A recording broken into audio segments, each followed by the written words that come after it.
I used to think I was too old to change the way I started my mornings.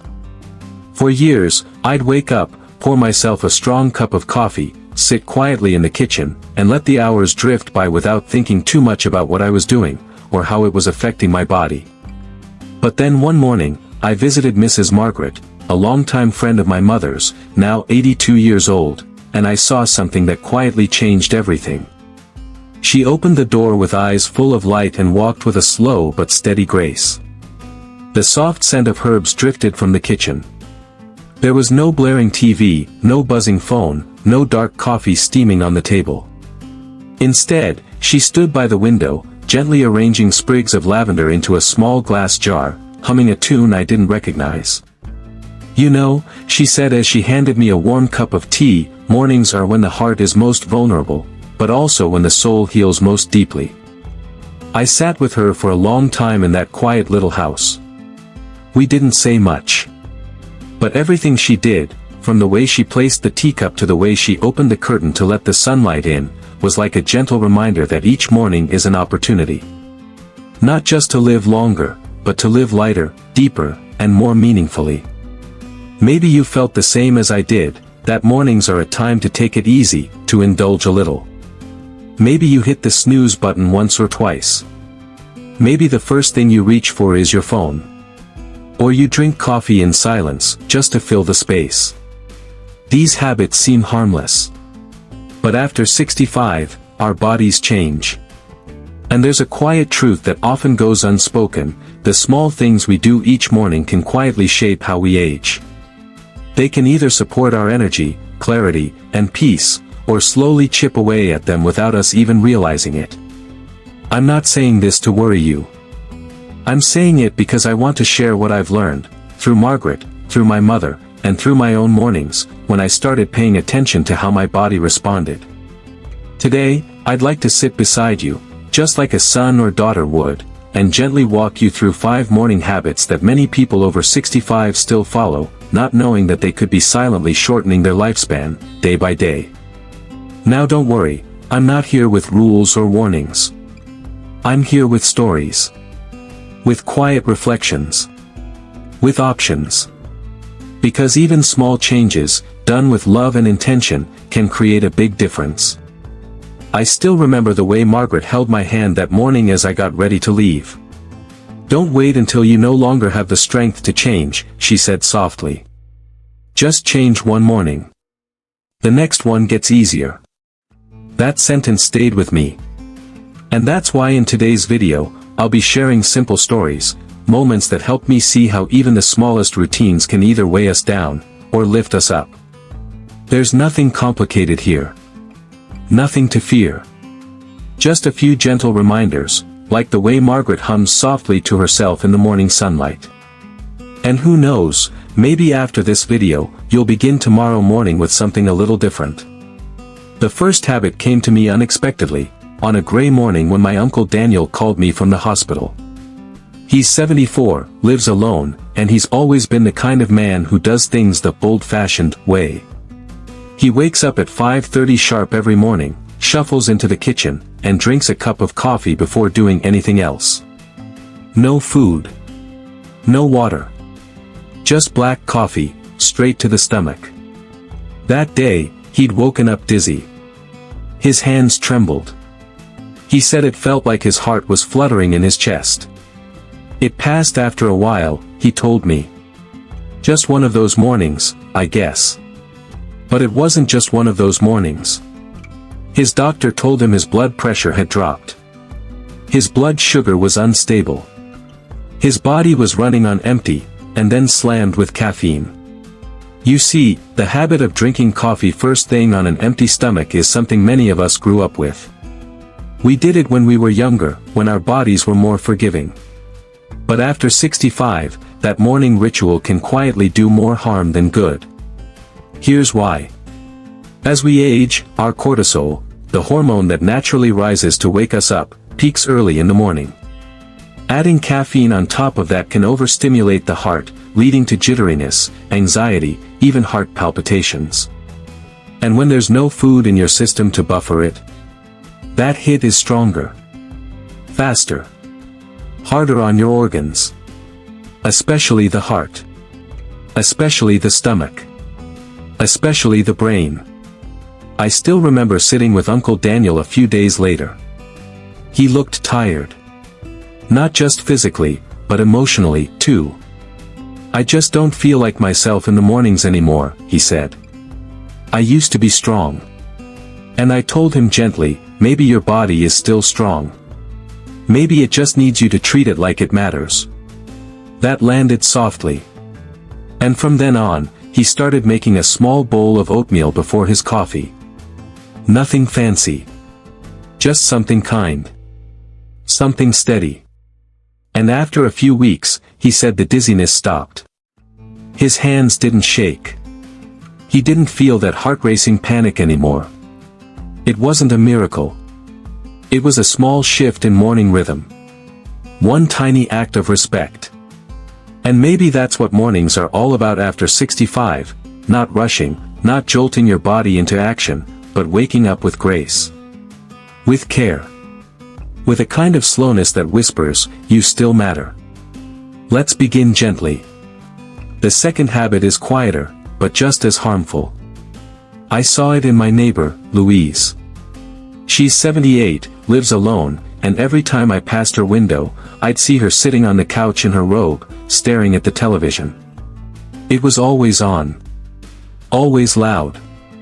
Morning talk shows, then the news, then game shows. Hours passed, and she didn't move. One day I brought her some soup. She smiled, invited me in, and we sat together.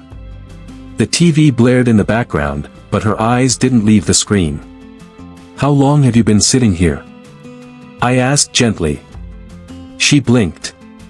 "Since I woke up," she said. "I like having company." That sentence broke my heart a little. Because the habit of turning on the TV immediately after waking up, especially if it's background noise for loneliness, can quietly lead to something more dangerous, mental disengagement. Our brains, after 65, thrive on gentle stimulation. Reading, movement, conversation. When we flood the senses with flashing images and loud noise first thing in the morning, the brain doesn't get a chance to warm up. It just absorbs. Passively. Silently.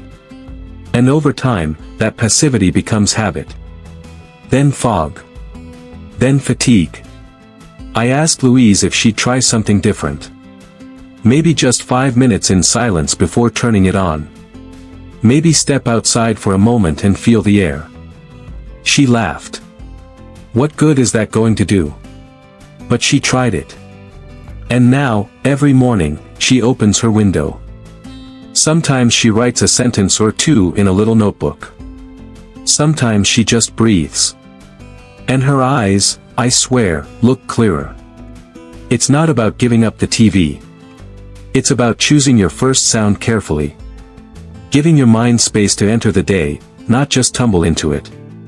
I've come to believe that the way we treat the first hour of the morning is the way we treat our entire day. Do we rush it? Ignore it?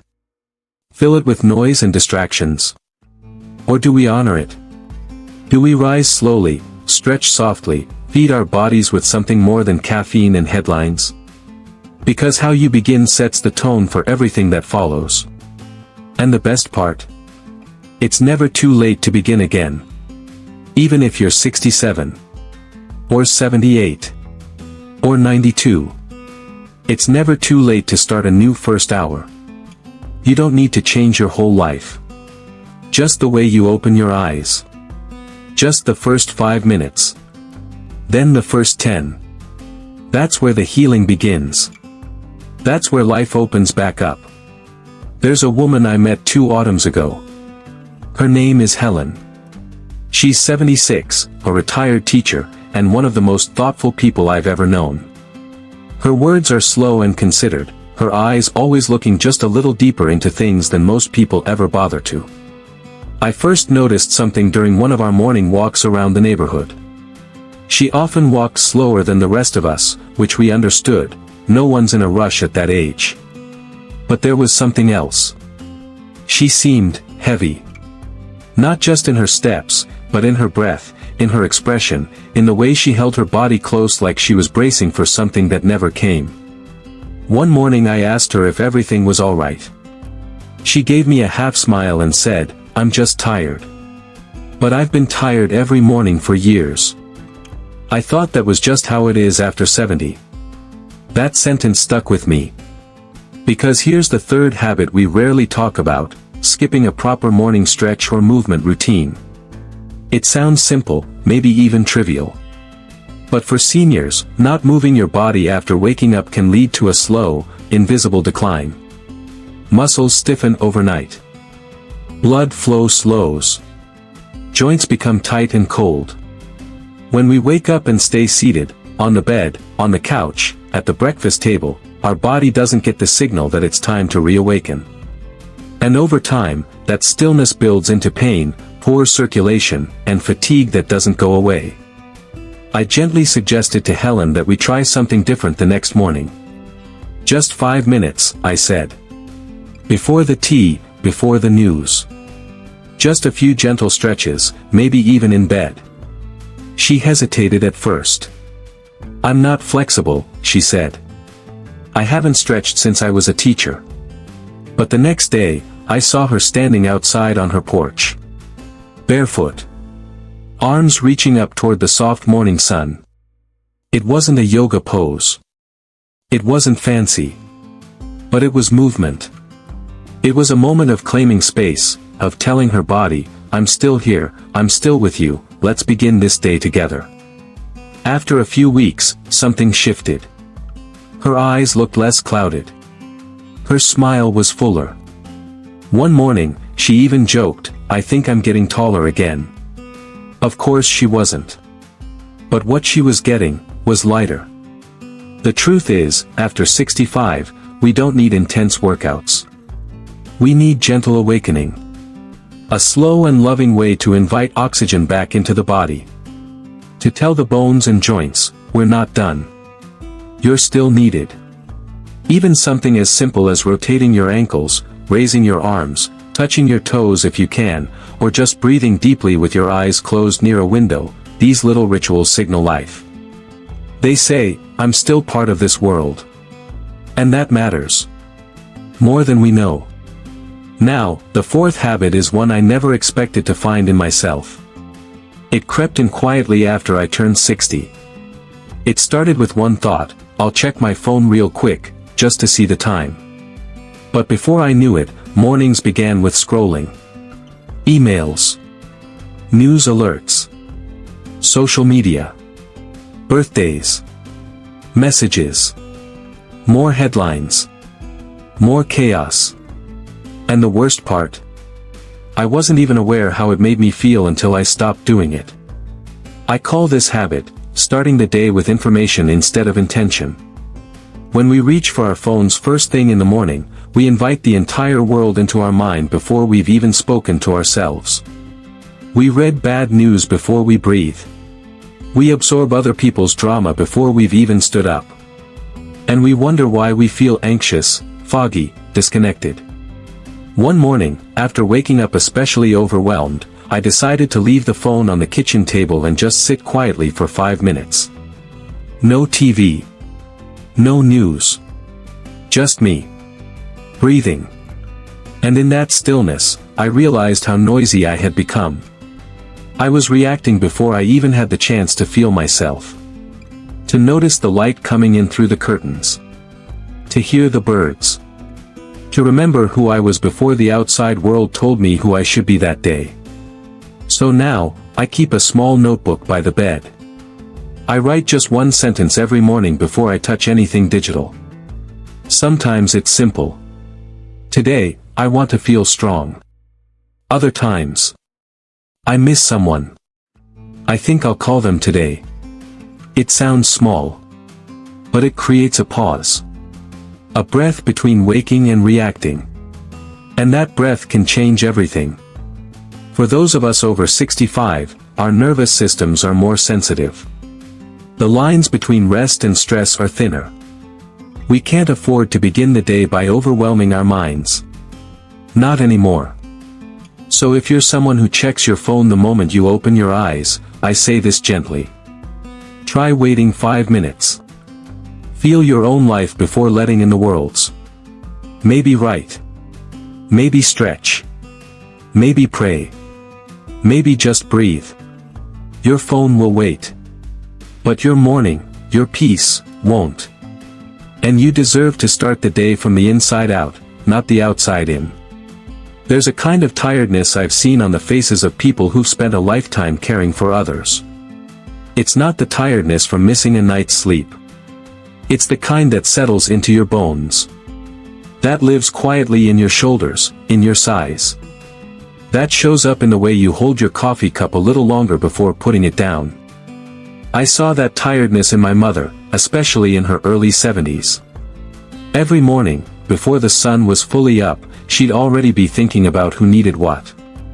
Was the grandchild's lunch packed? Did her neighbor get their mail? Did I remember to pay that bill she reminded me about? She'd barely sit down before the next task called her name. And when I asked her if she ever did something just for herself, without it being useful to anyone else, she paused for a long time. Then she smiled that smile I know so well, the one that hides more than it says, and whispered. I don't even know what that looks like anymore. That, right there, is the fourth morning habit that silently shortens our lives, and it's one that doesn't show up in blood pressure charts or cholesterol numbers. It's the habit of putting others first before taking care of yourself, every single morning. Now, don't get me wrong. Kindness is a strength. Generosity is a gift. But when we start every day by reaching outward before we check inward, we begin to carry a weight our bodies weren't meant to hold, especially not as we age. There's a reason flight attendants say to put on your own oxygen mask first. You can't pour from an empty cup. And yet, so many seniors I know do exactly that. Out of habit. Out of love. Out of guilt. Out of belief that their needs come second, or not at all. One morning, I visited Miss Jean, a widow in her late 70s who volunteers at the community center. She was up before 6, already sorting supplies, making breakfast for 2 elderly neighbors, answering texts from her grown children, and preparing for a church group meeting later that day. I asked if she'd eaten yet. She laughed and said, "Oh, I'll grab something later." And I looked at her, this woman who gave and gave and gave, and I saw it. The hollowed energy. The weariness behind her eyes. The slow way she exhaled, as if even her breath needed permission. So I asked her, "Miss Jean, what if you made yourself breakfast first tomorrow? What if you sat for 10 minutes before the world asked anything of you?" She blinked. Then said, "That feels selfish. But it's not. It's sacred. Because after 65, your body doesn't recover the way it used to. Skipping meals, rushing from one task to another, carrying other people's worries before you even address your own, it creates a ripple effect. Fatigue turns into inflammation. Lack of nourishment leads to brain fog. Suppressed emotion becomes tension in the chest, stiffness in the spine, shallow sleep at night. And it happens quietly. Silently. Until one day, you wake up and you don't feel like yourself anymore. You don't even know who that is. Here's what I want to say, gently but clearly. You are allowed to take care of yourself first. You are allowed to sit with your tea and your thoughts before tending to someone else's needs. You are allowed to eat slowly. To stretch in silence. To read one page of a book before checking your messages. That is not selfish. That is medicine. That is grace. And when you fill your cup, even just a little, the love you pour into others comes from a place of fullness, not depletion. Miss Jean tried it. Just once. She sat on her porch with a piece of toast and half an orange. She didn't check her phone. She didn't answer the doorbell. She just sat. For 10 whole minutes. She told me later, it felt strange at first. Like I was doing something wrong. But then, I felt a little lighter. And isn't that what we all want? Not more to do. Not more to fix. Just to feel lighter in the morning. More present. More whole. So if you're someone who wakes up and immediately starts doing, for your kids, your spouse, your friends, your church, your neighbors, I want to gently ask. When was the last time you started the day with you? When was the last time you gave your body what it needed before giving your energy away? Because no matter how many birthdays you've had, you're not done yet. And you matter. Your care matters. Your rest matters. Your breath matters. And mornings can be yours again. Even just a sliver of them. Even just 10 quiet minutes. That can be enough. That can change the course of your day. Of your week. Of your life. I once knew a man named Frank.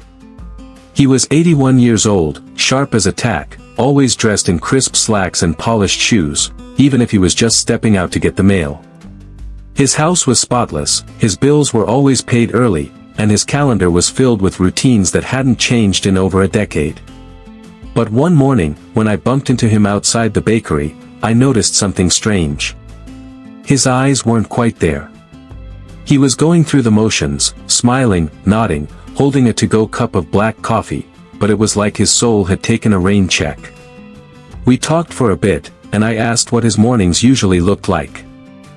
He said, "Oh, I wake up, brush my teeth, get dressed, eat the same toast I've been eating for years, walk around the block, check the news. That's it." And then, he shrugged. It all just feels the same. Every day. That, my friend, is the final habit. The fifth one. And maybe the quietest, most invisible of them all. Starting your mornings without meaning. Now, this isn't about religion or routines or to-do lists. It's about something simpler. Something quieter. Something we often forget as we age. Purpose. Not a job title. Not a role you play for someone else. But the simple act of waking up and asking, what do I want this morning to be about? See, Frank wasn't sad. He wasn't sick. He wasn't lonely, really. But he was drifting. Going through the motions without really being there. And that, over time, can wear down the heart in ways we don't notice until it's too late. Because after 65, the world doesn't rush you anymore. No one's waiting for you to clock in. No one's calling about school pickups or work reports. And in that space, something subtle happens. We either fill that space with quiet meaning, or we let it fade into quiet emptiness. I asked Frank if he ever paused in the morning, really paused. He chuckled. For what? For you, I said. For the version of you that isn't a schedule or a task. Just, a soul. He looked down at his coffee, then said something I'll never forget. Maybe I stopped asking what I wanted from the day because I thought I wasn't allowed to want anymore. Let that sink in. So many seniors stop dreaming. Stop wondering. Stop reaching. Not because they don't have time, but because they think that time no longer belongs to them. But it does. It still does. And sometimes, all it takes is a single breath in the morning, a pause before you stand up, before you pour the tea, before the radio goes on, to say, today, I choose peace. Today, I want to laugh. Today, I'll call someone I miss. Those aren't resolutions. They're reminders. That you are still living. Still becoming.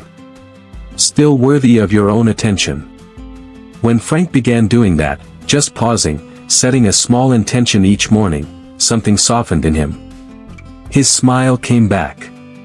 His stories got longer. His eyes returned. He started feeding the birds.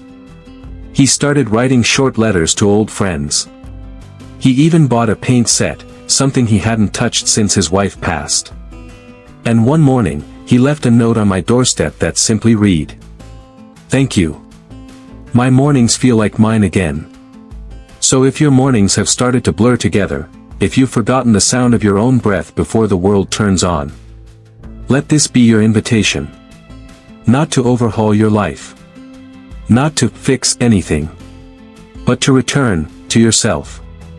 To the soft, knowing voice inside you that still hopes. That still remembers joy. That still believes the best moments of your life don't have to be behind you. You don't need an hour. You don't need a sunrise hike. You just need a pause. A breath. A whisper of intention. Even something as small as lighting a candle. Pouring your tea into your favorite cup. Sitting by a window and watching the sky for 3 minutes. That is sacred. That is healing. That is enough. And no one is too old for it. I know life hasn't been easy for you. I know your body aches in places it never used to. I know the world has changed in ways that sometimes leave you feeling behind. But I also know this. You are still here. And mornings are still yours to shape. So as we close this video together, I want to leave you with something Margaret once told me. Some mornings, I don't feel strong. But I light the kettle anyway. Because just doing that, boiling water for myself, means I haven't given up. And that, dear friend, is what I wish for you. Not perfection. Not productivity. Just presence. Just the gentle promise that when you wake up tomorrow, you'll start with something that nourishes you. Because you deserve it. Because your life still matters. Because even now, especially now, there is time.